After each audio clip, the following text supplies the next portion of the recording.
Hi everyone, welcome back to my channel. I hope you all are doing good. So we have already started plant poisons. We have completed 2 lectures on plant poison. This is lecture number 3 in which we will be discussing about Papaver somniferum, which is opium. So let's start today's lecture. Before moving forward, if you are new to the channel, please subscribe the channel, like the video and press the notification bell icon. And very important thing is that we have started special batches for forensic science students. So register now. Link is given in the description box. In these special batches, you will be learning about so many things, and you will also get free study material, regular test series, problem solving sessions, detailed lecture and lot more things. So register now, fill out the Google form and you can join our WhatsApp group also. तो चलो start करते हैं हम आज के अपने class को। उससे पहले एक इम्पॉर्टेंट चीज़, अगर आपको नोट्स चाहिए हैं तो आप टेलीग्राम ग्रुप को ज्वाइन कर लीजिए। लिंक उसका भी डिस्क्रिप्शन बॉक्स में दिया हुआ है। सारे के सारे जो भी पीडीएफ्स होते हैं, जो भी लेक्चर्स यहाँ पर हुए हैं, वो मैं आपको टेलीग्राम ग्रुप पर शेयर कर दूंगी। तो अब हम स्टार्ट करेंगे ओपियम के बारे में। ओपियम पॉपी, पैपावर सोम्निफेरम जिसे हम बोलते हैं। तो ये जो प्लांट है, पॉपी प्लांट जो है, ये इसका आपको इमेज दिख रहा है। मैं इसको लेबल करके आपको एक बार बता देती हूँ। एक बहुत इंपॉर्टेंट बात याद रखना कि जो भी यहाँ पर आप डायग्राम देख रहे हो, ये आपको हाथ से ड्रॉ करना आना बहुत ज़रूरी है। ये थोड़ा सा कॉम्प्लिकेटेड सा डायग्राम है, पर आप इसको अपने फॉर्म में सिंप्लीफाई कर सकते हो। तो मैं इसको लेबल करके बता देती हूँ। ये इसका फ्लावर है, this is the flower, okay. Now this is pillar which is known as secondary stem. इसके हम secondary stem भी बोलते हैं, ठीक है। ये है secondary stem। फिर इसके बाद में this is flower bud. This one is flower bud. इसके बाद में ये इसकी लीफ है, ठीक है। अब जब हम इसके पॉड की बात करते हैं, दिस इज द पॉड, ठीक है। ये फ्लावर पॉड है। अब इसको हम बोलते हैं this is mature opium Poppy pod. क्या है ये? पॉपी पॉड है। अब इसी से यहाँ से ये इसका क्राउन है। The top part is the crown, ये इसका क्राउन होता है, ठीक है। और इसे seed pod capsule bulb Poppy head बोलते हैं, ठीक है। ये क्या है? Poppy head, this is the head, ठीक है। तो ये पूरा इसका स्ट्रक्चर है और यही मेन आपको ड्रॉ करना आना चाहिए, क्योंकि जब भी आपको ओपियम पॉपी के बारे में लिखने आएगा तो आप उसका डायग्राम बना के, एक प्रॉपर लेबल डायग्राम बना के जरूर आना। चलो अब हम बात करते हैं opium Poppy which is Papaver somniferum. Now very important thing is कि पैपावर सोम्निफेरम ओपियम, यानी कि हिंदी में हम इसे अफीम बोलते हैं। सभी ने अफीम तो सुना ही होगा, ठीक है। So papaver somniferum is basically अफीम। ये एक नारकोटिक ड्रग होती है। What are narcotic drug? Narcotic are the pain relieving drug, ठीक है। ये पेन रिलीफ देती है। Now that is obtained from, ये कहाँ से मिलता है? ये आप देख रहे हो क्या है? ये पॉपी पॉड है। अब इसमें क्या होता है? ये एक अनराइप सीड पॉड होता है। अब जब हम इस पॉपी पॉड में कट्स लगाते हैं, आप देखो इसमें कट्स लगे हुए हैं। जब हम इसमें कट्स लगाते हैं तो यहाँ से इस कैप्सूल से आपको कुछ लेटेक्स मिलता है, ठीक है। इसको हम ओपियम बोलते हैं। क्या बोलते हैं हम इसको? इसको हम बोलते हैं opium. The liquid which is obtained from unripe seed pod of opium Poppy, तो ये सीड कैप्सूल से यहाँ पे मिलता है। ये अनराइप होता है, राइप होने के बाद में ये नहीं मिलेगा, तो ये अनराइप कैप्सूल में से मिलता है। इतना समझ में आया। अब यहाँ पे एक चीज और ध्यान रखना कि इस प्लांट की जो हाइट होती है, इट इज 1 मीटर और ईच प्लांट, हर प्लांट में कितने कैप्सूल हो सकते हैं? ईच प्लांट में हैव 5 to 8 कैप्सूल, ठीक है। 5 to 8 कैप्सूल आपको हर प्लांट में मिल सकते हैं, ठीक। इतनी बात क्लियर हो गई। अब हम इसके एल्कलॉइड्स की बात करते हैं। तो एल्कलॉइड्स का मतलब मैंने पहले भी समझाया है। एल्कलॉइड्स या फिर जो इसके टॉक्सिन्स होते हैं वो इसके एल्कलॉइड्स कहलाते हैं। तो इसमें 2 एल्कलॉइड्स हैं। तो यहाँ पे 2 एल्कलॉइड्स होते हैं, आइसोक्विनोलिन एंड फिनएंथ्रेनिन, ठीक है। ये 2 इसमें एल्कलॉइड्स हैं। अब जो फिनएंथ्रेनिन होता है, फिनेंथ्रेनिन में इसके ग्रुप्स होते हैं। इस ग्रुप में आता है मॉर्फिन विच इज 10%। मॉर्फिन कितना प्रेजेंट होता है? 10% morphine. Codeine which is 0.5%। Next is thebaine. Thebaine is 0.3%। और इन सब के डेरिवेटिव्स होते हैं, सिंथेटिक डेरिवेटिव्स होते हैं, जिसे हम बोलते हैं डायोनिन एंड हेरोइन। ठीक है, हेरोइन सबने सुना है, तो हेरोइन इसी से बनता है। क्लियर है? Now next is isoquinoline. इसमें आता है पेपाविरीन। पेपाविरीन कितने परसेंट आपको मिलेगा यहाँ पे? It is 1%। Papaverine is 1% and narcotine which is 6%। और ये सब माइल्ड एनाल्जेसिक होते हैं। इनमें ये दोनों, ठीक है, ये कैसे होते हैं? माइल्ड एनाल्जेसिक्स होते हैं। नार्कोटिक प्रॉपर्टी नहीं होती है इन दोनों में, ठीक है। बाकी सब में, इन सब में नार्कोटिक प्रॉपर्टीज प्रेजेंट होती हैं।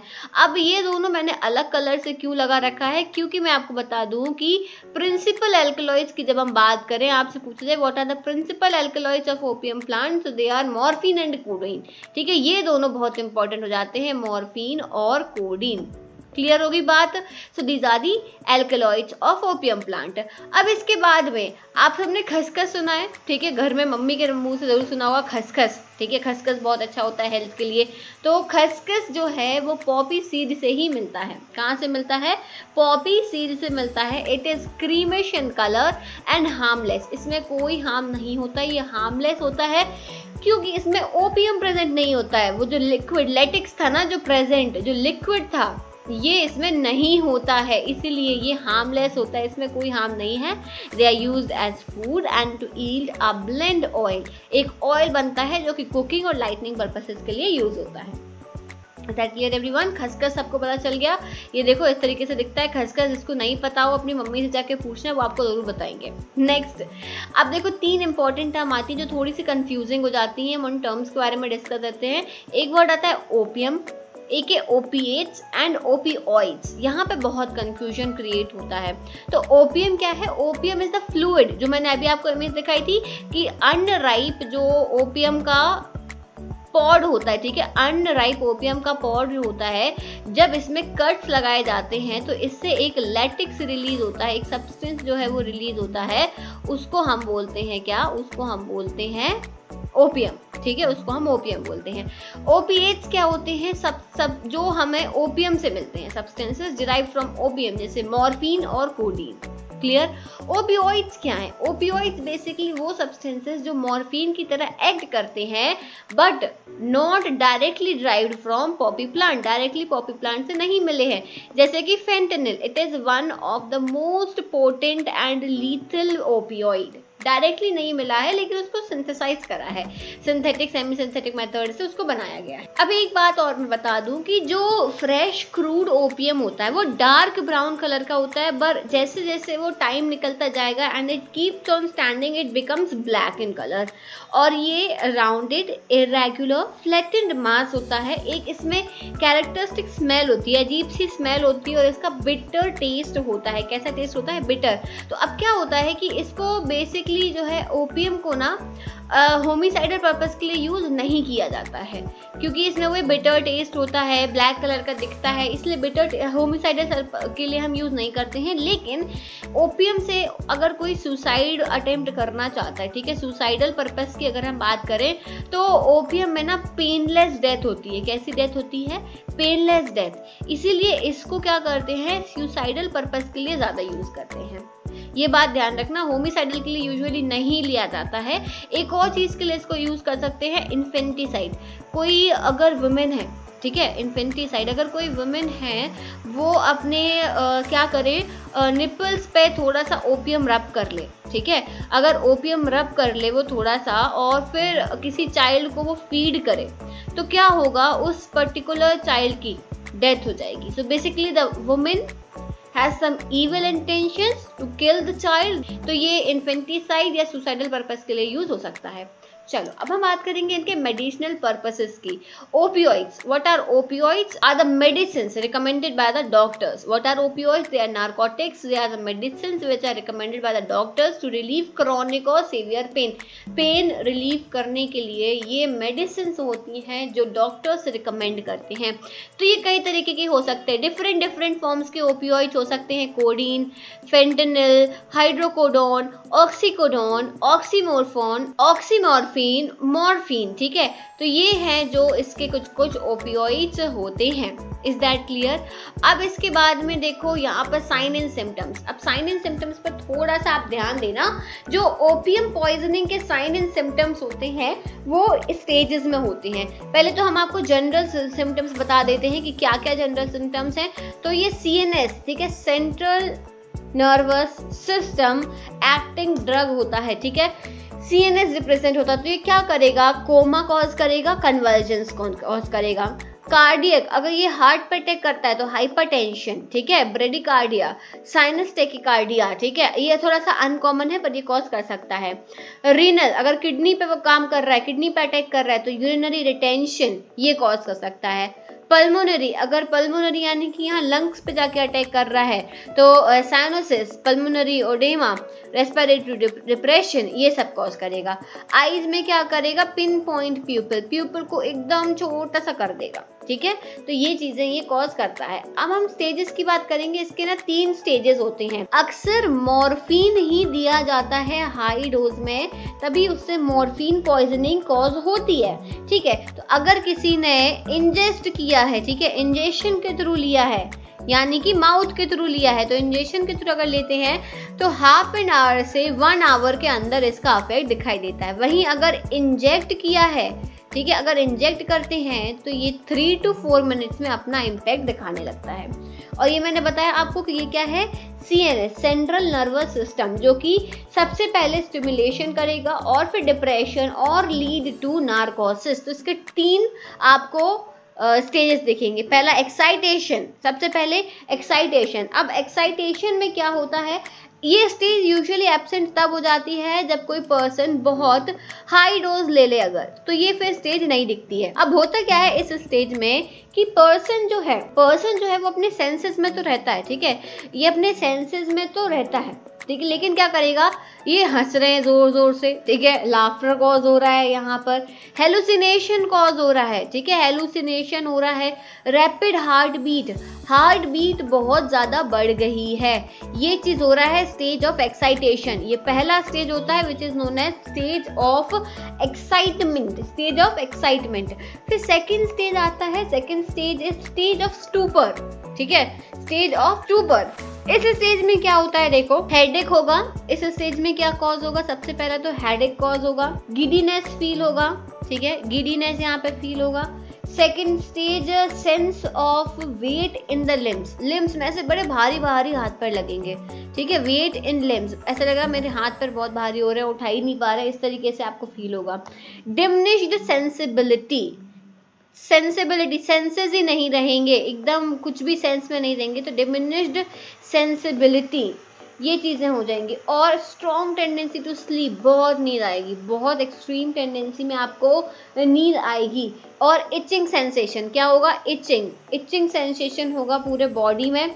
और पल्स और रेस्पिरेशन लेकिन नॉर्मल रहेगा, पल्स और रेस्पिरेशन नॉर्मल रहेगा, बाकी ये सारी चीज़ें जो है वो फील होंगी। इसके बाद में थर्ड स्टेज आता है which is stage of narcosis. भाई स्टेज ऑफ नार्कोसिस में क्या होता है? अब पर्सन जा चुका है डीप कोमा में। कहाँ जा चुका है? डीप कोमा में, जहाँ से कभी वापस नहीं आया जा सकता है, ठीक है, डीप कोमा में है जहाँ से पर्सन कभी भी वापस जागने वाला नहीं है। मसल्स रिलैक्स हो चुकी हैं, सारे के सारे मसल्स रिलैक्स हैं, ठीक है, और यहाँ पे जो भी मूवमेंट है वो रिलैक्स हो चुका है, प्यूपल कॉन्ट्रैक्ट हो जाती है and person do not react to light. तो यहाँ पे भाई पर्सन कोमा में जाने के बाद में क्या करता है? कुछ भी नहीं करता है, और ये लेकिन वापस नहीं आ पाएगा। ब्रीदिंग ग्रेजुअली जो है ब्रीदिंग कम हो जाती है, डिमिनिश रेट स्लो हो जाता है। इसके बाद में स्किन कोल्ड होने लगती है। स्किन कैसी हो जाएगी? स्किन कोल्ड होने लगेगी, और ये क्या होगा? बॉडी टेम्परेचर गिर जाएगा, 35 डिग्री सेल्सियस से भी नीचे चला जाएगा बॉडी टेम्परेचर। ये सारी चीजें होती हैं नारकोसिस में। तो ये 3 स्टेजेस होती हैं sign and symptom of poisoning. Opium poisoning के साइन एंड सिम्टम्स में 3 चीजें होती हैं। एक्साइटमेंट, कि बहुत एक्सट्रीम एक्साइटमेंट में है पर्सन। दूसरा स्टूपर, भाई नींद आ रही है, हाथ पैर बहुत भारी लग रहे हैं, हेडेक हो रहा है, गिडीनेस हो रही है, ठीक है, इचिंग हो रही है बॉडी में। तीसरा होता है नारकोसिस, जहाँ person is in coma, deep coma में जा चुका है पर्सन, मसल रिलैक्स है, प्यूपल जो है वो कॉन्ट्रैक्ट हो चुकी है, पिन पॉइंट प्यूपल हो चुकी है, लाइट को रिएक्ट नहीं कर रहे हैं, स्किन कोल्ड हो रही है, 35 डिग्री सेल्सियस से नीचे बॉडी टेम्परेचर जा चुका है। ये सारे साइन एंड सिम्टम्स होते हैं ओपियम पॉइजनिंग के। अब इसे ट्रीटमेंट कैसे करें हम, इसका ट्रीटमेंट कैसे हो सकता है? तो देखो, वैसे बेसिक ट्रीटमेंट की अगर मैं बात करूं तो पॉइजन्स का जो बेसिक ट्रीटमेंट होता है उस पर मैंने एक पूरा वीडियो बनाया था। अगर जनरल ट्रीटमेंट की हम बात करते हैं तो सबसे पहला होता है वॉमिटिंग, इंड्यूस वॉमिटिंग, ठीक है। सबसे पहला ट्रीटमेंट जो दिया जाता है किसी भी पर्सन को किसी भी टाइप की पॉइजनिंग में, दैट इज वॉमिटिंग। तो वॉमिटिंग इंड्यूस कर देते हैं। फिर एक और जनरल ट्रीटमेंट होता है स्टमक वॉश, यही ट्रीटमेंट आपको इसमें भी देना है। दूसरा ट्रीटमेंट क्या होता है? Stomach wash. स्टमक वॉश के बाद में एक होता है ट्रीटमेंट टी या फिर टैनिक एसिड दे दो, टी या फिर टैनिक एसिड दिया जाता है। इसके बाद में charcoal, animal charcoal, powdered animal charcoal वो दे सकते हो। और अगला गैस्ट्रिक लेवाज, गैस्ट्रिक लेवाज। ये सारी चीजें मैंने बताई हुई है, इसलिए मैं इनको डिटेल में एक्सप्लेन नहीं कर रही हूँ।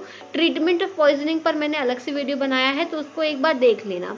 तो गैस्ट्रिक लेवाज, और फिर जो एंटीडोट्स होते हैं, जो दवाइयाँ होती हैं, वो आप दे सकते हो। ये यहाँ पे कुछ ड्रग्स मेंशन है, ये ड्रग्स भी आप दे सकते हो। एंटीडोट्स मैंने आपको बता दिए, यहाँ पे एंटीडोट्स दे सकते हो आप। और जो सुपरमेटिव मेजर्स होते हैं, ये सारे मेजर्स जो जनरल मेजर्स होते हैं, जो हमेशा किसी भी टाइप की पॉइजनिंग में ये लिए जा सकते हैं। तो ये हो गया इसका ट्रीटमेंट ओपियम का। Now, other than that, now let me talk about fatal dose and fatal period. अब fatal dose क्या होगा? तो इसमें मैंने बताया था कि मॉर्फिन की वजह से ही पॉइजनिंग कॉज होती है, जब एक्सेस डोज में किसी को मॉर्फिन दे दो। अब अगर पर्सन एडिक्टेड नहीं है ओपियम, यानी कि अफीम के नशे नहीं करता है कोई पर्सन, तो उसको 200 mg मॉर्फिन अगर आप दोगे, 200 mg which is equivalent to 2 gram, which it is fatal. Fatal का मतलब सभी को पता होगा कि हानिकारक है ना, हानिकारक। तो 2 ग्राम या 200 mg ये जो होता है, ये फेटल डोज होता है मॉर्फिन का। अब देखो, 10 ml of tincture of opium, ये भी डेंजरस है, 10 ml। इसके बाद में क्या होता है? Fatal dose of tincture of opium recorded in children में 1 से 3 ड्रॉप। अभी मैंने आपको एक चीज बताई थी कि ये अबॉर्टिफिशिएंट होता है। क्या होता है? अबॉर्टिफिशिएंट नहीं, इन्फेंटिसाइड, ठीक है, इन्फेंटिसाइड।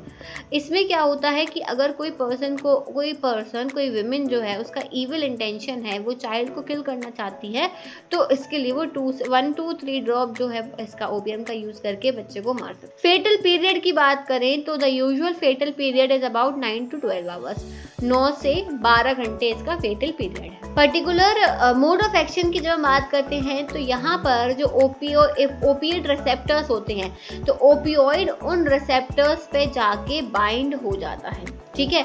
अब these receptors are located in CNS। अब हमें बताया था कि ये CNS एक्टिंग ड्रग होती है, तो ये CNS पर अटैक करते हैं, ब्रेन और स्पाइनल कॉर्ड पर ये receptors vascular, heart, lungs, gut और even peripheral blood mononuclear cells पे भी प्रेजेंट होते हैं।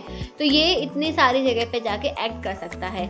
जब हम इनको ओपियोइड मेडिसिन को देते हैं तो ये ब्लड स्ट्रीम के थ्रू पास करती हैं and binds to opioid receptors in the brain cells के ओपियोइड रिसेप्टर पे जाके बाइंड हो जाते हैं। और वहां पर ये क्या सिग्नल देंगे? ये सिग्नल देंगे टू रिड्यूस पेन, ठीक है, and increase sensation of pleasure. दर्द कम हो जाएगा और एक प्लेजर का सेंसेशन जो है वो फील होने लगेगा। तो मैंने बताया था कि दीज आर द नारकोटिक्स यानी कि ये पेन रिलीफिंग ड्रग्स होती हैं। तो जब इसको देते हैं तो ये जाके ब्रेन सेल्स के ओपियोइड रिसेप्टर से बाइंड करेगा और ये सिग्नल पहुंचाएगा कि पेन को भाई रिड्यूस कर दिया जाए, तो वो पेन को रिड्यूस कर देगा। ये इस तरीके से इसका एक्शन जो है ये काम करता है। Is that clear? तो एक बार हम रिवीजन कर लेते हैं कि हमने आज के लेक्चर में पूरी क्या क्या चीजें पढ़ी हैं, तो वो सारी चीजें हम डिस्कशन कर लेते हैं। हमने आज पैपावर सोमिनिफेरम यानी कि ओपियम के बारे में पढ़ा, जो कि जिसे हम अफीम के नाम से जानते हैं, एक नार्कोटिक ड्रग होती है। ये फ्रूट में से, जो इसका फ्रूट होता है, अनराइप जो सीड पॉड होता है उसमें से निकलता है ओपियम, जो कि एक तरीके का लेटेक्स है।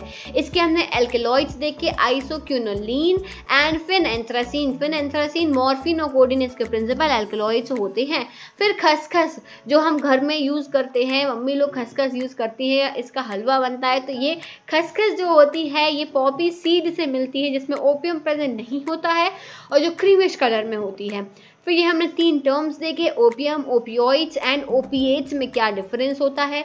इसके बाद में क्या इसके मेडिसिनल यूजेस होते हैं, and then sign and symptom for poisoning. तो इसके 3 स्टेजेस होते हैं, एक्साइटमेंट, स्टूपर और नार्कोसिस। ये 3 स्टेजेस में काम करता है।